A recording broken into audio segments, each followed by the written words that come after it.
பள்ளி மாணவர் சாதனை செய்திருக்கார். மாநிலத்திலேயே முதலிடம் பிடித்த மாணவரை கிராமத்தினர் கொண்டாடி கொண்டிருக்கிறார்கள்.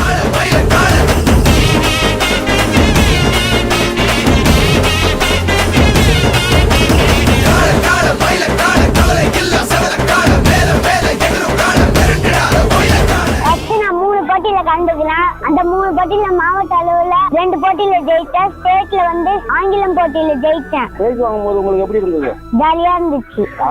கடலூர் மாவட்டம் குறிஞ்சிப்பாடி ஆடூர் அகரம் கிராமத்தை சேர்ந்த அப்பாசாமி அம்புஜம் தம்பதியின் மகன் அதே ஊராட்சி ஒன்றிய பள்ளியில் 2ஆம் வகுப்பு பயின்று வருகிறாராம். இந்த நிலையில் அண்மையில் அண்ணா அறிவாலயத்தில் நடந்த கலை திருவிழாவில் கலந்து கொண்ட அந்த சிறுவன் ஆங்கில பாடலை அருமையாக அனைத்து மாணவர்களை விட சிறப்பாக ஒப்புவித்து காண்பித்ததால் அவருக்கு மாநில அளவில் முதல் இடம் கிடைத்து அவருக்கு சிறப்பான பரிசை கொடுத்திருக்கிறது பள்ளி கல்வித்துறை. மாணவரை ஊக்கப்படுத்தும் விதமாக அவரது கிராமத்தினர் தமிழர்களின் பாரம்பரிய கலைகளான சிலம்பாட்டம், கரகாட்டம் மற்றும் அந்த மாணவருக்கு பூக்கள் தூவியும் மேலதாளத்துடன் வரவேற்று செல்லும் காட்சியை தான் பார்த்து கொண்டிருக்கிறோம். நிச்சயமாக அந்த மாணவர் வாழ்வில் மிகப்பெரிய அதிகாரியாக ஆக வேண்டும் என ஏராளமானோர் வாழ்த்தி வருகிறார்கள். செய்திகளை உடனுக்குடன் தெரிந்து கொள்ள பிஹைண்ட் வுட்ஸ் நியூஸ் வாட்ஸ்அப் சேனலுடன் இணைந்திருங்கள். செய்திகளை வழங்கியோர் GT ஹாலிடேஸ், மெட்வே ஹாஸ்பிட்டல், சாலையா காட்டன் தோத்திஸ் அண்ட் ஷர்ட்ஸ்.